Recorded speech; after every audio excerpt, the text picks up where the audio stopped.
Pierre, il faut passer 4 portes. Et toutes ces 4 portes sont bien gardées, sont bien verrouillées et sont bien barrées. Donc il n'y a aucune chance, aucune possibilité pour Pierre de s'évader de la prison. Amen.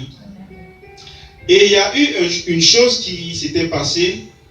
La Bible nous dit ici que juste à la veille où Pierre devait être comparu, il y a une chose qui était passée.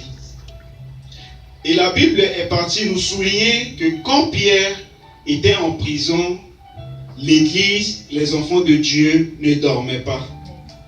Ils soutenaient Pierre dans la prière. Ils parlaient à Dieu.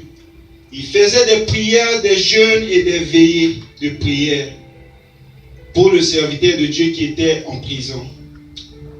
Parce qu'ils savent une chose, que Dieu n'a pas de barrière. Si Dieu décide d'agir, il n'y a aucune limite, il n'y a aucune frontière qui peut l'empêcher. Alors par cette foi, le peuple de Dieu était ensemble dans l'église et soutenait Pierre dans la prière. La Bible nous dit que juste cette nuit-là, il y a eu un ange qui était apparu chez Pierre dans sa prison, dans sa cellule de prison. Et Pierre pensait que c'était une vision. L'ange lui appelle, lui tourne à travers de toutes ces portes, sans qu'ils se sont attrapés. Amen. Et la Bible nous dit, vers la dernière porte, la porte s'est ouverte toute seule. Et quand ils sont sortis, c'est de là que Pierre a réalisé qu'il n'était pas dans une vision, mais c'est une réalité. Au moment juste où l'ange de Dieu le quittait. Amen. Alors, la leçon que nous voulons tirer, nous avons parlé que notre thème, c'est l'unité dans la prière. Quand Pierre, le serviteur de Dieu, était en prison, le peuple de Dieu prenait cette peine comme leur propre problème. Ils se lamentaient, ils priaient, ils imploraient la grâce de Dieu. Ils sont dans l'unité, ils sont ensemble et ils parlaient à Dieu. Amen. Et Dieu n'a pas laissé son serviteur, Dieu a agi. Quand nous regardons, la Bible nous dit que quand Pierre s'est levé, l'ange lui ordonnait d'abord de mettre sa ceinture. Alors si nous regardons sa ceinture, dans Éphésiens 6 à partir du verset 12, nous parlons de l'unité.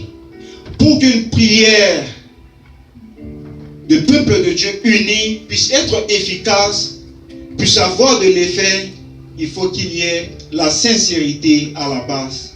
Nous devons être sincères, nous devons être dans la vraie communion que notre Dieu nous le recommande. Par cette communion, nous allons partager la peine de notre frère ou de notre sœur.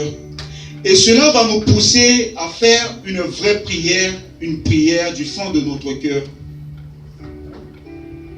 Mais si nous ne nous mettons pas dans la peau de notre frère ou de notre sœur, nous n'allons pas le soutenir vraiment dans la prière.